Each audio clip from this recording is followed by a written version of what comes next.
Oh, the luxury of a show where no intro is required. Nothing must be prepared. Feels nice, like a warm bath, you know. Just we have to prepare a bath. You have to draw it. It's a bad, it's a bad example. I was just thinking it's luxurious. That's what I was thinking. The bath? Yeah. Okay. Yeah. All right. Yeah. Yeah, there's a luxury. Yeah. There's a luxury to not having a intro. What do you like? What's a good luxury that you don't have to prepare? Breakfast in bed. You're the one receiving it.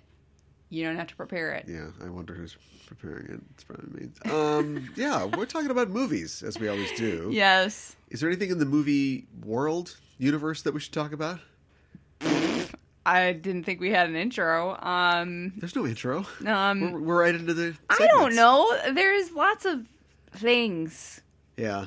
Going on. France's got it, closed, shut down. Oh, right. Yeah. Yeah. So this is gonna happen at least one more time after this, and hopefully that'll be it. But I've lost track of. I'm being completely honest, and I'm not being sarcastic at all.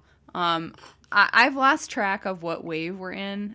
I heard somebody say that Europe is in a second wave, but we're going into a third. Is that correct? It depends on how you calculate it. It doesn't. The point is we are currently at the highest we've ever been. Yeah, right. We set. I think the last 2 days have both been awesome. Increasingly high total records of infections, and so let's just pretend. Who cares what number the wave is? Let's just act like it's always a wave. Just wear a mask, social distance, wash your hands. It's easy. Yeah. And if we haven't actually talked about this. It's called COVideos. We haven't talked about it in a while. We've been swept away on the luxury of talking about fine cinema, like the fine films that we've got today. Yes. We don't do programming really on this show, but Not we typically. kind of lucked into it today because you had a movie you wanted to watch, mm-hmm. and I had a movie that had been on my list for a long time to watch. Yeah. And so I just grabbed it. It's like like in a cartoon where a truck goes by and a guy wants to get on it, or a Buster Keaton film, and you just grab the bar on the end of the streetcar mm-hmm. or the fire engine, and you go whoop, and then you're just vertical or horizontal going after it. So that's what we did. Yes. We're talking about mine first, though. Yes, I know. I chose the 1981 film The Loveless. Yes. Written and directed by Catherine Bigelow mm-hmm. and another guy. And another guy. How'd I do? Correct. Am I fired? That is correct. I don't know. I don't remember the guy's name. I don't either, and I'm trying to buy you time. Do you want me to do like... The point of buying time is not to call it out? Is not to say that you are doing that. So it's a guy named Monty Montgomery. And apparently bad at doing that. A guy named Monty Montgomery, who's a film producer. I don't know his connection to Catherine Bigelow, but he produced other films, and he produced. He worked with Lynch a little, like he did. Produced Wild at Heart and The Portrait of a Lady, which has nothing to do with David Lynch, although the film that just came out earlier this year. No, that's Portrait of a Lady on Fire. Yes, that is. Never mind. That is referencing the Terry James adaptation of Nicole Kidman, which has some sort of Lynchian elements, some surreal elements, but it's not a thing. I thought this film had kind of Lynchian things too. Maybe it's just because it's set in the 50s. Doesn't know how to vamp. Also doesn't know when I'm building to something. And the now robbed of impact climax to me talking about Monty Montgomery is that he is the cowboy in Mulholland Drive. What? Okay. Sometimes there's a cart. Yeah, no, I remember him. It's hard to forget him. How many drivers does a cart have? I should just go cowboy on you. That's going to rein you in, Justin Thoreau. You're gonna have to really toe the line. And then you can come along with me, partner. I mean, weird and creepy, and Lynch's... I think we've talked about this before when we've talked about Lynch films on here and other shows. Like, he's just really great at getting, like, just great, like, filling the right person for that role. And even if that person is like a producer that, as far as is I know, not is an not actor. really an actor. Right. Yeah. He has a lot of people who work in his productions that are not necessarily trained to be an actor. He knows. Well, I hope that maybe he doesn't like all the people that he gets, like secretly. But I feel like for what he's going for, if he's happy at all with his movies, he's nailing the casting. I think he is too. And here we are talking about David Lynch, and we should be talking about Catherine Bigelow's first film that she made with Monty Montgomery. Yes. So anyway, the cowboy. So Loveless. Yeah, you got to say what happens. Yes, I got to say what happens. I don't know if that's actually their name. I think we see it at one point. There's a biker gang. And the head of the biker gang. Yeah. The head of the biker gang is Vance, played by William Dafoe. Is it William Dafoe or Willem? That's Willem. What I thought. And I was tripping myself up earlier, and then I said it wrong. Willem Dafoe, fantastic. Aren't you doing a recap? Yeah. Finish it. I see. Set you up for that. And we find out at the very beginning he just got out of jail for a year. We find out later why. So these guys are not great people necessarily. Anyways, they're on their way to Daytona apparently for a race, and but they need, one of their bikes is broken down and they need to get it fixed. So they stop in this small southern town somewhere in Georgia, and a lot of time is spent working on the bike and kind of getting to know other people in the town. A lot of horrible things happen. Willem Dafoe sleeps with a teenager who apparently at that time in Georgia was not underage, but we don't know how old she is. She looks like she's younger than 18. We know that until 1914, the age of consent in Georgia was 10. She can drive, so we know she's at least 16. And it was 16, it was 14 until 1995. Which is crazy. So she's older than 14. Continue. If there's any more to go. And her dad is the crazy evil person in town who has found the oil, whatever that means. Yeah. And we don't really get into it. And he's just evil personified, basically. Well, he's ignorance and corruption and prejudice personified. Yes. Yes. I think you got it. That's about. And it takes place in. If I hadn't said it previously, it takes place in the 1950s, early 60s. Early 60s. Yeah. Oh, okay. Sorry. But it has a. How do you know? Because of the cars. No, because they talk about Richard Petty, and he didn't get. They wouldn't be. They talked about, he's number one, and his career started in like the mid 50s, but he probably wouldn't have been like a top driver until like the early 60s. Okay. Yeah. And I could be talking about the cars, but I can't do that anymore. There's a lot of car culture in this film. It's set in the early 60s. Mm-hmm. There's a lot of amazing classic cars, rockabilly, and I didn't grow up in that era, but my parents did, and they always had to point out like, oh, there's a Oldsmobile Starfire or something like that. It's 60, 61, 62. And I had a little bit of that through osmosis, but I've lost all that. So you I have? don't know what the cars okay. are. I know what a Triumph motorcycle looks like. I know that. Yeah. So everything is in period. So yeah, well, we'll talk about that. We talked about this was, you talked about Lynch before. Yes. And I think that this is like David Lynch, but with no wink. There's no wink. And I think why it reminded me of Lynch, besides the time period in the small town, with some of the music. Yeah, there's a lot of classic music from the period, and like blues and rock and roll, and not like there's no Elvis. It's all kind of deep cuts. Yeah, I don't know if that was a budgetary thing or if it was just let's find things that fit the sort of feel of it, but. Do you know? Maybe you don't know, so maybe I shouldn't even ask this question. Bring it on. Why not? But do you know if any of the songs were like songs that were written for the film, just kind of like in that style of that era? No, I don't believe so. Oh, okay. Well, actually, maybe that's wrong, because this might blow you away. We were talking about how we had just seen Streets of Fire, a couple months ago. Yeah. And Willem Dafoe's got a real rockabilly thing going on. Yep. Well, it turns out that the guy that wrote the music for the film, Robert Gordon, is a rockabilly musician.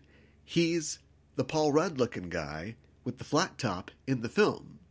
Oh. So we're watching this film. Okay. And what I wanted to say about the Lynch thing is that when Lynch has weird things or people are spitting their cappuccino out or something, you're like, oh, this is a heightened thing.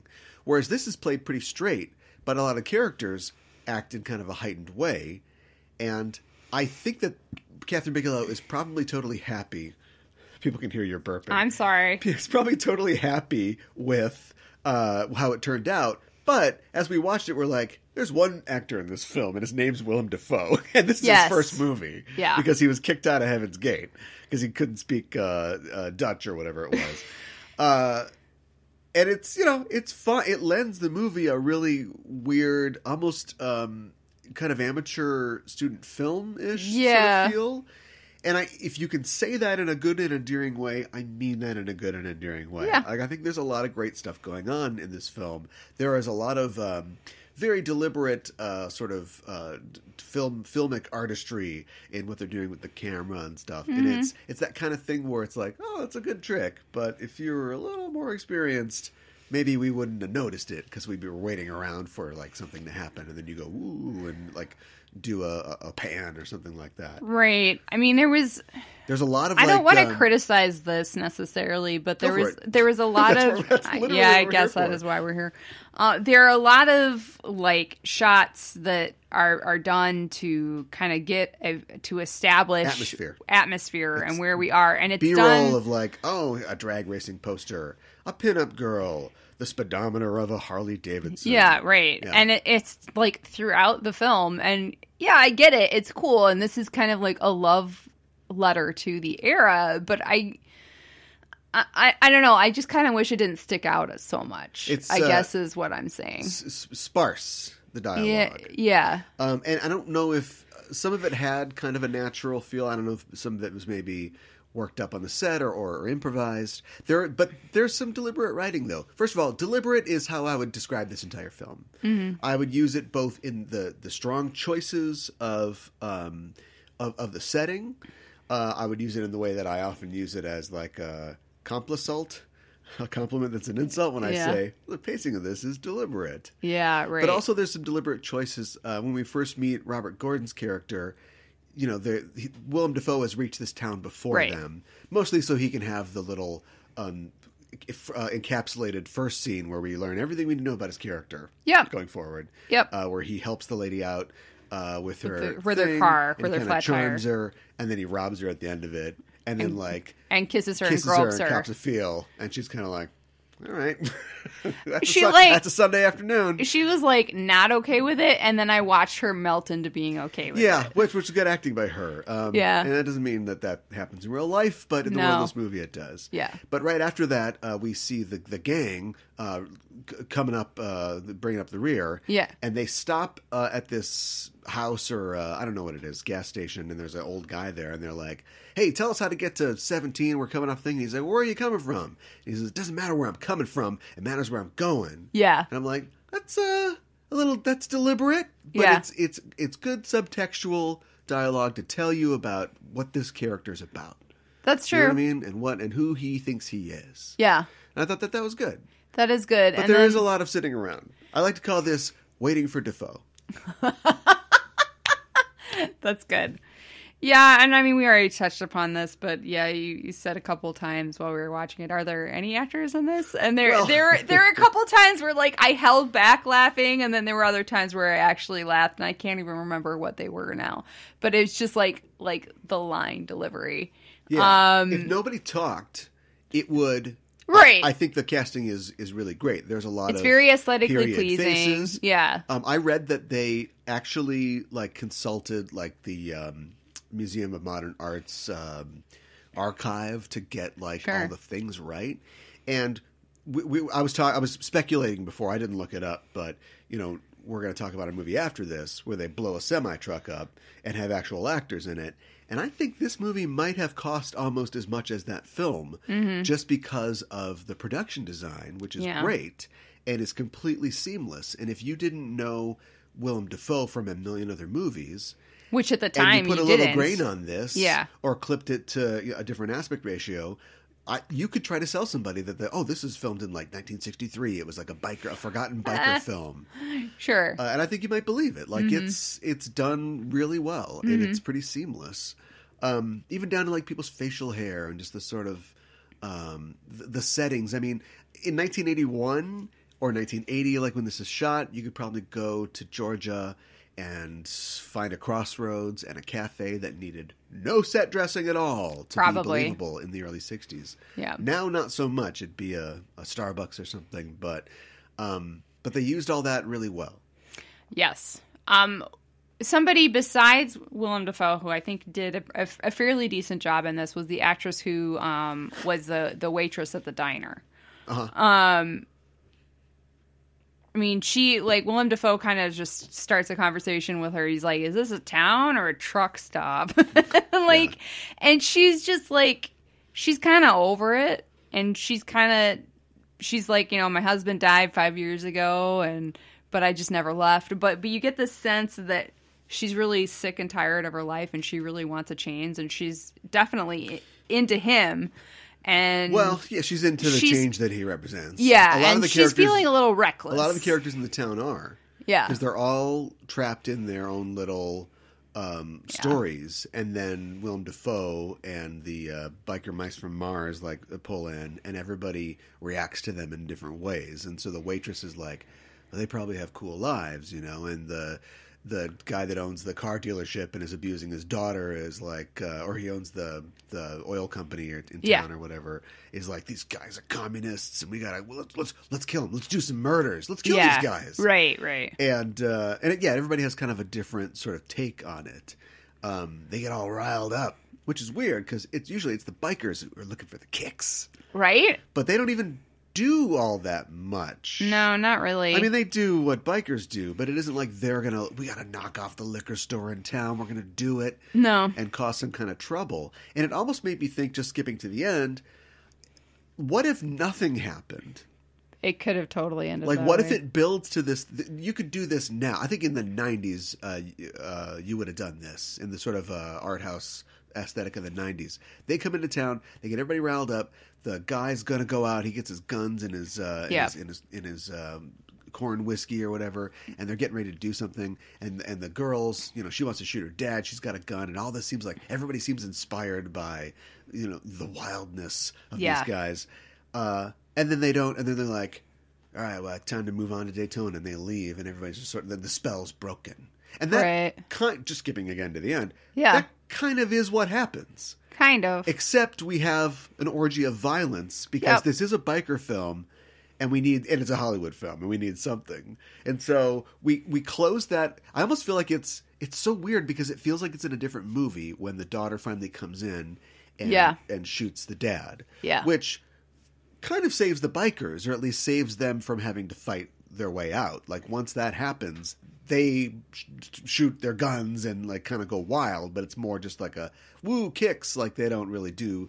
They don't hurt anybody. They don't do anything. There isn't like a brawl or anything. They get on their bikes and leave. She kills herself. Yeah, which, that's also a big deal.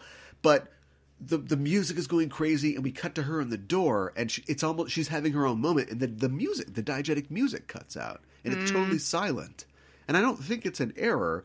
No. It's just a very blunt way of saying that she is having another moment. She's in another world. Yeah, and and it made me think, like, who's the main character of this film? Like, whose movie is this? Because these guys get on their bikes, and they do what I suggested. They leave the town, and it hasn't affected them really at all. No. Okay, I guess I'm a little confused. I kind of want to, and then we see Willem Dafoe, who has had in some way a connection with her, but none beyond a physical. Is just like, That's a sad end. And he zips up his jacket, and I'm like, I want to see an anthology show where Willem Dafoe just drives around. It's like Justified, only he's not a lawman. You know, he's a petty criminal. And Yeah, he's just right. seeing like all these little lives, implode. Yeah. In every town that he goes to. Yeah, I'd watch that. Yeah. I'm confused because I thought that Robert Jordan's character shot the dad first, and then she came in and shot him again, or a couple of times. Did she just shoot him a bunch of times and like he didn't shoot anybody? Maybe I'm confused. Well, I don't know if it's just editing or special effects or whatever, but his gun goes off, but there's a couple specials where we see the squib go off, and it's after we are cutting back to her shooting. So I just Okay. figured that he drew a gun, and I think he does fire first, but there's no squib and there's no reaction from the dad until she immediately starts firing. So Okay. either way, yeah, maybe he shot the guy, but either way, She killed him. how do you prove it? Yeah, I know, There's, right? there's 4 bullets in him, and they leave Right. town. So Right. And then he shoots a bunch of alcohol and a sign. well, yeah, and then like, he just goes wild and Yeah. a little VO from Willem Dafoe, and, Right. and good night, lights out. Yeah. I feel like they just kind of threw in there that her dad sexually abused her. I mean, I guess they do. Well, he was gonna give her a Joker face or whatever. Yeah, I know. He gave her a scar, and I thought the Joker face was her mom, and then like he gave her a Do you scar want on to her know forehead. how I got these scars? I know. But then when he like busts in on her and Willem Dafoe, like after they spent the night together, she says like he only did to me, or it's something that you've done to me more than 100 times or something like that, right? And then like Willem Dafoe recalls that like later. Yeah. I mean, it's just kind of like, I mean, okay, fine. You don't have to spend a whole lot of time on it. It's just kind of like, well, this is really upsetting. He's not a great guy. No, I know. He's awful. He's the worst. I'm willing to chalk a lot up to him, including his daughter's racism. Oh my gosh, what was going on there? It Is this just was supposed to be like an this is the attempt South? by the white filmmakers to Yeah. acknowledge something that would not have been in the black and white Kicks films of the Right. 60s. They're probably in color because it's like we gotta get that lurid color. You gotta see the blood, and then they all wear black and those black and white striped shirts. Right. So we have that. We see the dad yell at a black guy, and it's like, who was that guy? He never came back. I don't know. Yeah. I don't know. I guess Because we're he just does supposed to something get bad from that for his that he's dad, racist. but we don't know what it is. I missed what that was. And then They didn't say. we do. It's this is brave. This is brave. But I feel like it's treating things as equal. This isn't the Legend of Bagger Vance or anything like that. Wait, that's not even a thing where it's just a magic black guy. This isn't like a movie where we're gonna really get into racism. No. But it's- Or even but have they established throughout the film that the Yeah. bikers are discriminated against. Yes. And then Willem Dafoe's like, I want some booze. And so he goes to the closest store, which is in a black neighborhood. Yeah. And he goes in, and the guys, like the guy that owns the place, like won't help him. Yeah. They're playing hearts or something like that. Yeah. And finally, Willem Dafoe flashes his money, and the guy's like, fine. And then he like gets him this booze, and he doesn't even like talk to him. No. And Willem Dafoe, before he leaves, is like, I'm not as white as I look. Or I something. know. It was a good line. And it's like, it seems like, wow, is that reverse racism? But it's more, I think it's more just like, yeah, you hate me. Everybody in this town hates me. But like, I have, you've experienced discrimination. I've got discrimination. Hey, I got a black friend. It's not you. Wow. At least he didn't call him brother. Yeah, that's very true. Did you notice, like, is the gang called the Loveless, or is that just the title of the movie? Because I think it's just the title of the movie. well, okay, so the guy who has like the cool... I don't think they're a gang. They're just running together because he was in prison with one of them, and he also likes racing or something, or he wants to. We never really find out what the racing is all about, but because the guy with the hair and the sideburns that go vertical and then horizontal, like he gets up, they get up from the diner, and we see the back of his shirt, and I swear embroidered got on a the patch. back Well, but on border in the back, there's words, and it's love, and then right underneath it, less. Oh, I okay. thought. But it's not like everybody was wearing that. They were going to call the movie like US 51, so clearly they didn't care all that much like what the movie was all called. All right. Speaking of being in prison, we hear that he went away for a Mann Act violation. Yeah, tell us more about that. Ironically, Cal. the Mann Act was passed to stop trafficking and white slavery. Mm-hmm. So that's bad. It makes me even more nervous that he's hanging around with a once again young teen. There are no good people in this film. No, but I'm thinking that hopefully it's the kind of thing that, because he's clearly like a robber. Do you know what I mean? Like, get him for that. But it's the kind of thing where you can, Trisha, Tina, Darlene. Who are you trying? Who's the gang girl's name? Debbie. Yeah. All in the same neighborhood. Debbie, where's mom and dad? We don't know. So if he's caught with Debbie and a local sheriff wants to put him away, you just go, well, this isn't, this girl's underage. I see what you're saying. Yeah. So I'm hoping that's what it is. We don't see any, except for the fact that he sleeps with a girl who is legal in that state. We don't see any evidence that he's, we got to get these, we're running these hoes down to Daytona.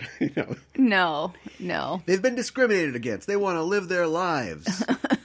Okay? If this is the early 60s, then this is only like 7 or 8 years away from Easy Rider, man. Yeah. It's the same thing. Right. Although the Easy Rider guys were huge drug traffickers. They were, and they were more hippies in some ways than like this is Captain America. They're bikers. Yeah, I know, right? Run out of time. Hey, we need some blocking for the scene. Why don't you guys throw knives at each other's feet? What the heck? And they're real knives. And that went on for a long time. Just like it's like, what is happening? I mean, maybe that's what you do backstage at a rockabilly band when you're waiting to go on stage. I can see that, but real knives that they were throwing. Yeah. I think this movie's pretty much summed up with the service shop guy who's just kind of tolerating these guys because they're paying for the garage space, right? And then at one point they've been there all day, and he's with somebody else. It might be the kid that runs the pump. It's his son. Like, and they're like, these guys are animals. I'd love to switch places with them. I know. It's like, it tells you everything you need to know about the film. Yeah, right. Would you recommend it? Yeah, I think it's fun.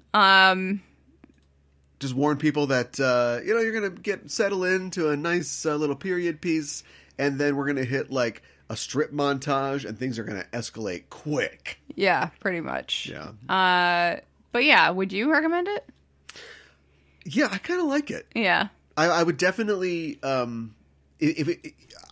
I like it. If I had seen this, I'm glad I saw it now. If I had seen it when I was younger, I would have been like, "Oh, weird," and just kind of moved on with my life. Yeah, right. And that is a way that people watch films, and that's fine. But that's not how I watch a film. Right. And I'm glad that I saw it now. I think I'd like to see it again someday. Not anytime soon, but and of course, Defoe is just a star. Like he's just, he's a movie star. He's absolutely fantastic, and I mean, this movie wouldn't be half as good without him. I don't think so. He's really great. He's just clearly like, this guy's going places. Yep. And he did. He went all the way to a lighthouse. You like my lobster, don't you? Yeah. Man. Let's talk about your film. Yeah. So I chose another film directed by Catherine Bigelow called Near Dark. Yeah. So this one was on my list, and since Halloween is tomorrow, I wanted to watch another in the vein of a scary movie. I mean, it is kind of scary. They don't actually say the word, but they're basically vampires. So yeah, but I'll let you thank you. Give a synopsis. Yes, this is the famous vampire movie where they don't use the word vampire, although the first shot is a mosquito. So I feel like we're getting away with a lot here. Mm-hmm. This movie is about a kid named Caleb. He lives in southern, probably southwestern. I thought they said Texas, but maybe I'm just making that up. I think you are. Okay. He lives in a southwestern town and he is the son of a veterinarian, like a rancher. Rancher, type, veterinarian, yeah. A cow doctor. Yeah, cow and horse doctor, what have you. And he goes out, on the town one night and meets May. May is a young girl. She seems mysterious. He asks questions of her, and she has no answers. And they start making out, and she bites him. Yep. And then she runs off. Mm-hmm. And then he goes home, and as he goes home, he starts to smoke in the sunlight, and he wonders what the hell's going on. Well, guess what? Mm-hmm. I love these movies where nobody says vampire, but that's the first thing somebody would say. Right? If Bram Stoker exists in your world. What am I? What's I feel going on? sick. How can we fix this? Yeah, right. And he is immediately abducted by... I don't know their names. A gang. By Lance Henriksen. Yeah. Not an actor, or not a character. Lance Henriksen in the movie. Right. Lance Henriksen and his band of merry vampires, including Jeanette Goldstein, Vasquez from Aliens, and Bill Paxton. A lot of Cameron regulars in this one. Yeah. Bill Paxton as a whacked-out vampire guy. Later on in the movie, when they go to the bar, the guy with the red hair and the beard, I can't remember the actor's name, but he's another... regular, another... okay. What you call it? Regular in Cameron films? Cameron regular. Yeah. They basically tell him the score that they are a roving band of ... And he's got to kill to be on their crew, or they're going to off him, man. Mm-hmm. And Bill Paxton's real mean to him and bullies him a lot. And Bill so Paxton's so great in this May movie. sort of takes him under her wing, and so to speak, and try to make this work, but he just can't bring himself to kill anybody, and he eventually escapes, and they come after him and his family. That's the synopsis. Yeah, basically. I have to say it's really fun when actors really, you can tell that they're really enjoying it. Like Bill Paxton has is loved having every role he's ever played. Well, that's probably fair, but like you can tell he's really enjoying this. Like it's really fun when like they get to play evil or monstrous characters and they just chew up the scenery, like Kiefer Sutherland in The Lost Boys, and like so yeah, it's it was fun. That's it? I got distracted. You say something for a while. You talk a little quieter. You're very loud. Sorry. Okay, well then I'll take over, I guess. I didn't like this as much as I have previously. Oh, okay. I think you've got a good idea, which is vampires that don't say they're vampires. Now what? Yeah, right. And there isn't a lot. No, there's some good performances. I don't find the moral ambiguity of Loveless is more attractive to me. Mm-hmm. I think that Bigelow, at this point, at least in her career, likes highwaymen. She likes wanderers. The morally gray sort of characters. Mm-hmm. We've got that in our vampires. Yeah. And Adrian Pessar is fine as Caleb, but there's not a lot there. No. And I don't really know why I care so much about him when I find Hooker and Diamondback and all the other vampires to be a little broad, but so much more interesting. Yes, inherently more interesting, yeah. And the movie, in trying to avoid really hitting you in the face with vampires, gives you these little glimpses, like, apparently Hooker fought in the Civil War. Yeah. So he's at least that old. Yes. You've got the kid, whose name I can't remember, who is possibly very old, but he was turned when he was a kid, so...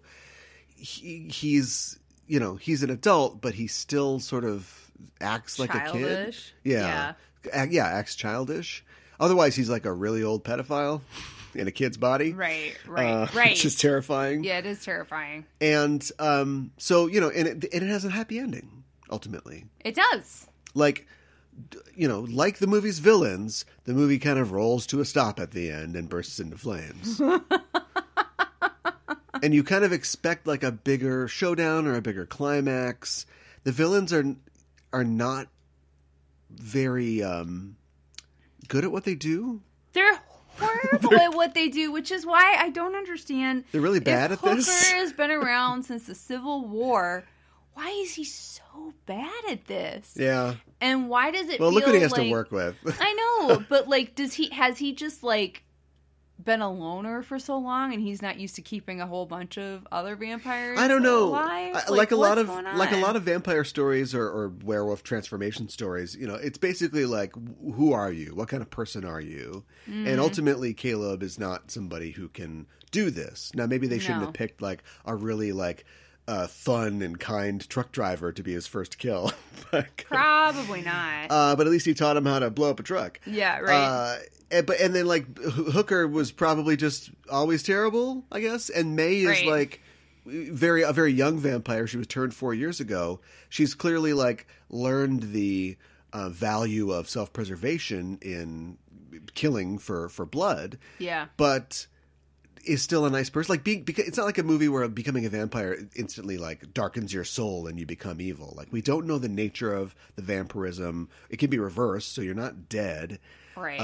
But it's a movie that like it's like a virus or something. Yeah, but the movie tells you right away that it doesn't matter. We're not going to say vampire, so the rules don't really matter. No, right. And that's fine. But ultimately, you're left with just a story about like I'm a dumb kid who learned something, but not much, and then they take my sister, so it's like, give me my sister back. And then they get the sister back because May jumps out of a car and it's over. And lands on the kid.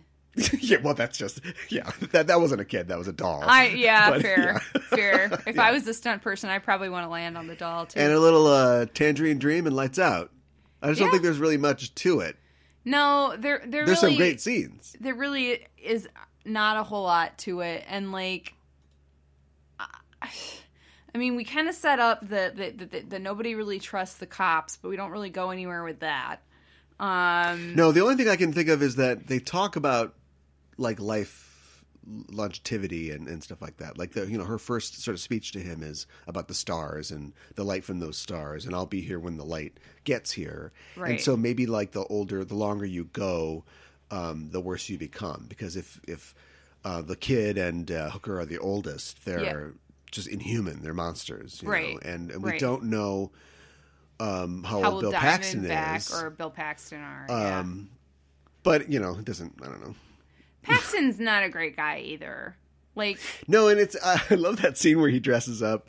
He slicks his hair back, puts on the polo tie, and he's like, well, hello, ladies. Oh, my Can we have a party? goodness. But really, he's like a kind of punk type guy. He is. And he reminds me a lot of, so this movie came out in 1987, and Vampire the Masquerade, the game, started in 1991. So the people behind Masquerade, GDW or whoever they were, clearly saw this film and was like, oh yeah, let's do a game. And then somewhere Tim Bradstreet is like sketching and he's like, oh, that's perfect. I'm going to sketch Bill Paxton with sunglasses on. He's got blood and a leather jacket. And Vampire the Masquerade was born. Oh my goodness. That's amazing. Is it really? I don't know.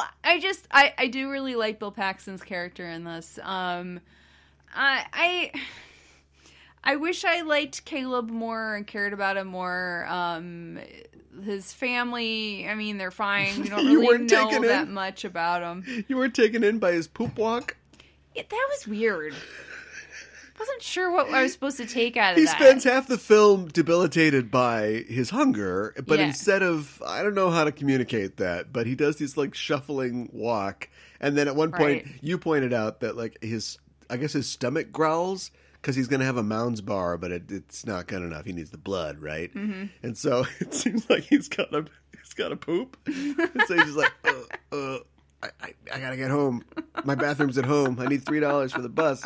That also made me think, my mind wandered a lot during the film, unfortunately. Oh, okay. Well. It made me think that people always get bit by a vampire and there's 2 holes on their neck. Now, is a vampire's fangs razor sharp? Or it's not a razor, but are they like a very sharp point? Because there are 2 sides to a bite. A bite closes. A bite is a vice. And you need pressure from one side to make the bite work. Yep. So shouldn't there be bite on top, but also bite on the bottom too?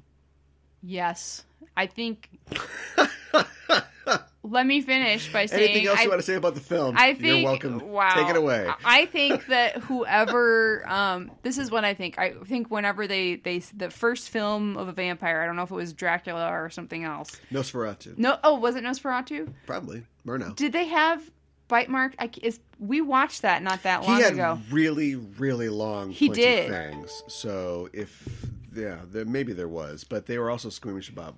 Like, there wasn't a lot of blood. So, I don't know. I just was thinking that maybe, like, really early on... Think like a German expressionist. Right. What would the bite be? Right. They just did... They were like, oh, it would look cool if it was, like, 2 puncture wounds.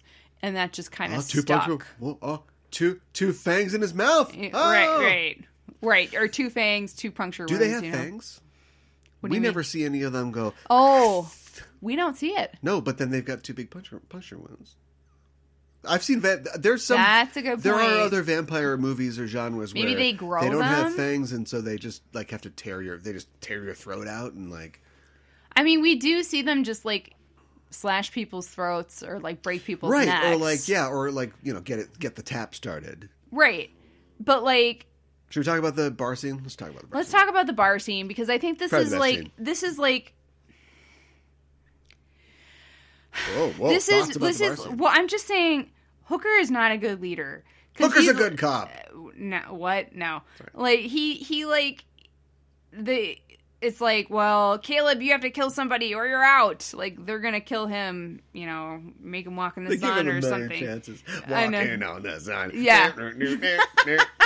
That's for the remake. Right. But like so they pick a dive bar and I guess like they walk in and they know everybody's going to die. But we don't know that. Bar. Yeah, and so they just terrorize these people one by one and, like, kill them in different ways and everything. And then they're like, well, let's set everything on fire because that'll solve our problem. And then Caleb is supposed to chase after the one guy who got away. And that's supposed to be his first kill. And he just lets him go. And, of course, he goes to the cops. Well, they don't have time to kill him. They'll go to a motel and go to sleep, even though once you're inside, you can spare 5 minutes to kill Caleb. And they don't kill Caleb. And then Caleb runs out and gets the van and drives through the motel. Yep. Which was cool. That was cool. And because he did that, now everybody's like, You're all right. I know. Slap me some skin. Yeah. You're okay. And then they sit down and they play cards, but it seems, or is it cards? It seems like they're gonna like shoot themselves in the head, right? They're gonna play Russian roulette or something like that. It was like, was it 5 bullet roulette or like one? I don't know. They never get to the game. No, there's so many things in this that are like suggested and not. If they followed through, I don't know that. That character actor who's is it Larry? I think his name's Larry, or maybe just plays guys named Larry, who plays the bus station dick, I guess. Yes, but he grabs him. I recognized him, and he's like, son, what are you on, son? And we see that he has a bandage, a wound on his hand, which he sustained. He got stabbed by a Santa Claus or something like that. But it's like. It's actively bleeding. And it's only, I guess, to have Adrian Passari be like, ooh, that's what I want.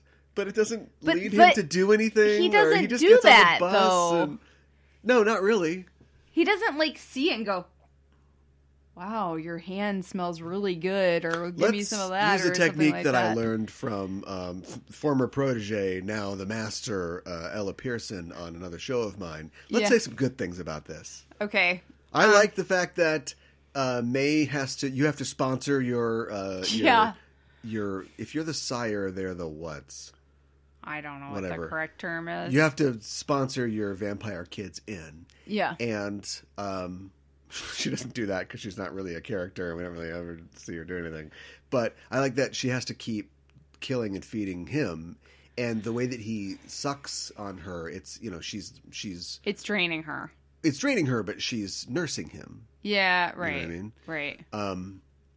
And eventually he's weaned. And no, he never is. He just goes back to being a human because you can do that, I guess. Mm-hmm. Good stuff. Good stuff. Bill Paxton.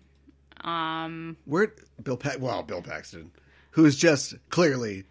He's just having a good time. Because it's 87, he's like at 11. Right? Yeah. He's already been in Aliens at this point. Uh-huh. In fact, Aliens is on a marquee in the film. Haha. It is. I also thought it was funny. I think they were dating at this point. I don't think they were married yet because they got married in 89.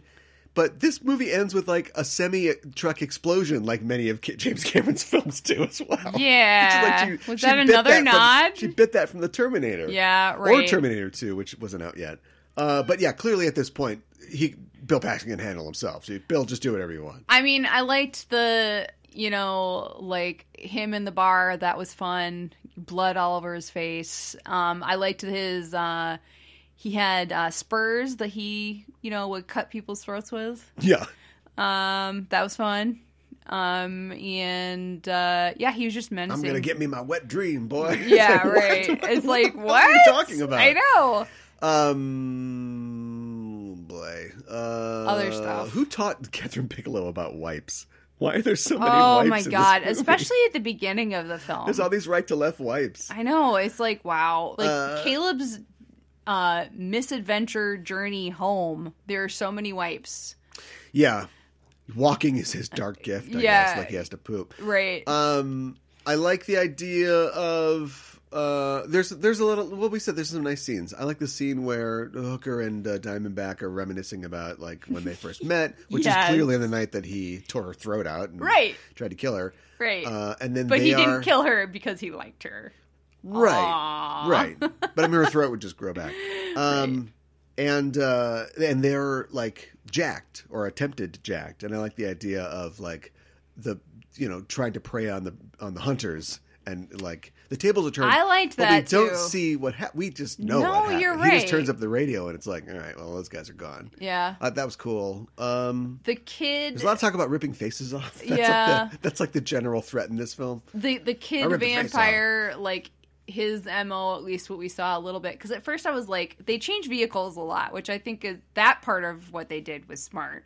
But yeah, he like, had a Huffy and then a Schwinn. Yeah, right. I know, but he had a bike, and like he pretended like he had a bike accident and the wheel was spinning still, and some adult came over to like see if he was okay. And he goes, and then we just cut to victim. like the wheel spinning. Yeah, right. Yeah, Catherine. I know. Catherine. I love Strange Days. I love Point Break. That's a great film. Yeah. Yeah, Tracking the Dead and the Sis, I guess it gives Caleb an anchor, but they were just kind of like, okay. Yeah. I don't know that I've seen either of those other films that you mentioned. I think Strange Days? Yeah. I don't think I've seen either. Point Break? Yeah, Point Break is on my list. That should be the next film. We should just do a Catherine Bigelow month. And then we'll watch Zero Dark 30 again because I only saw that once and I want to reevaluate it. Oh, gosh. I did not really enjoy that. And I've only seen the Hurt Locker once. I did like the Hurt Locker. Ooh, let's do this on this show. Okay. We got a little time. So I was talking to Ella the other day. Yeah. Watch your seat. Watch your seat. No. I was talking to Ella the other day about 9/11. And she tried to... So this is the difference between... the specific and general, and why specific is so much better, because somehow we got talking and I said, imagine an alternate universe where 9/11 never happened. What would Steven Spielberg's career be like? Mm-hmm. Mm-hmm. What we could have had Indiana Jones 9 by now, right? Mm-hmm. And she's like, well, 9/11 affected all media. Well, that's the end of the conversation. My premise is you wanted to talk specifically about Spielberg I think it's and fascinating. his contributions. Yeah. Because unless he was doing something for pay, like everything he's done has been some commentary or like response to 9/11. For the most part, with very few exceptions. Yeah, And I think we've got that with Bigelow a little bit. Yeah. Yeah, I can see that for sure. Yeah, definitely. Well, anyway, that was it. Oh, okay. I like that they wear welding goggles. Yeah, when the sun was that what the thing over the nose was that like? Yeah, I don't know. I think maybe he's just vain. He wants to he doesn't want his nose to burn or something like that. Was that like lifeguards put that white stuff over their nose? Well, I mean, zinc oxide. And there's no movie. Like they would just run the country, right? just slather yourself in this. But I like that because, clearly, that makes sense. It does what it does. But also, again, the suggestion of an interesting detail, which I can infer, but I don't know if you meant it. But, if their eyeballs burn, they can't see. Good point. You can drive with a charred hand, as we see, but if the flesh of their eyeballs burn, then they're screwed because they don't know where they're going. Let me ask you this, and they're driving all the time. Why do not all of them have goggles? I feel like Hooker and Bill Paxton had goggles, but I don't feel like the rest of them did. Why indeed? Why Good job making it specific. Sorry. And why why was May out by herself at the beginning of the film? I think she wants out of the life, but she doesn't understand know how to. Yeah. So maybe this is a stupid nitpick, but she's eating ice cream cone, and from far away it looks like it's real, and then we get up close and it looks like it's plastic. So it's probably plastic. It's probably plastic because it was Can she eat a ice cream? perfect swirl. Oh, we don't really address that. No. Yeah, wouldn't it be gross to her? Well, the candy bar was to booze, Caleb? At one point or Yeah, another. that's true. But the candy bar was gross to Caleb. Was that because he hadn't had enough blood? He hadn't had any blood. Possibly. I don't know. It seems like he takes a long time to burn, too. So maybe, the longer you're a vampire, the more Kingsford you are. Sure, right. Yeah. They do kind of burn like charcoal, don't they? Yeah. Matchless. Speaking of matches, what's that scene in The Loveless? Let's go back to The Loveless, where they're shooting when they're at gang practice. Oh man, I got gang practice. It's almost 10 p.m. I know. And they're shooting at matches. I know. And the guy, he lights them. It's like the Homer when he's got his gun and he's doing everything with the gun. Yeah. Turn off the lights. Blam, blam. Yeah. Blam. Right. Oh, I'm going to turn on the TV. It is Shoots on the kinda TV like and that. then blam. And then on the TV, it's a cowboy movie. The guy goes, he falls off. Oh, and the Simpsons were funny. Time is not a fixed concept in this film. No. And then I was thinking too, I said to Hugh, so Near Dark sounds cool, right? It sounds like it would be a good title. Yeah. But it really should be I think I said near sunrise or something like that. That's but the one with Julie Delpy in it. Right. You said near dawn. Near dawn. And I was like, ooh, yes. Near dark is scarier because it's oh, careful, it's near dark. Right. But we're with the vampires. We're with the vampires and they're afraid of the dawn. And there isn't a showdown where he throws a saw blade and it cuts Lance Henriksen's head off. No. We're supposed to identify with Lance Henriksen. So if all these vampires are running scared all the time, they're running from the dawn. It's near dawn. Right. I like Lance Henriksen. But it doesn't sound as cool as Near Dark. It doesn't. No. It does not. I do like Lance Henriksen as well. It's good and everything. Yeah. I think that the Near Dark could have worked more if Caleb, his family rescues him and his dad gives him a blood transfusion on the farm. Their family members is probably a similar type. Yeah, whatever. Okay, fine, and it works. But Caleb then is oh, well, that was a crazy couple of weeks. Was it a couple of weeks? I don't know. A crazy couple of days. I gotta check the date on that bus ticket. And he's like, well, that part of my life is over, and is not worried about it at all. Life is normal. We are having a perfectly normal, oversized steak, potato, non-vegetable, and beans dinner. The Texas dinner. Yeah, dinner.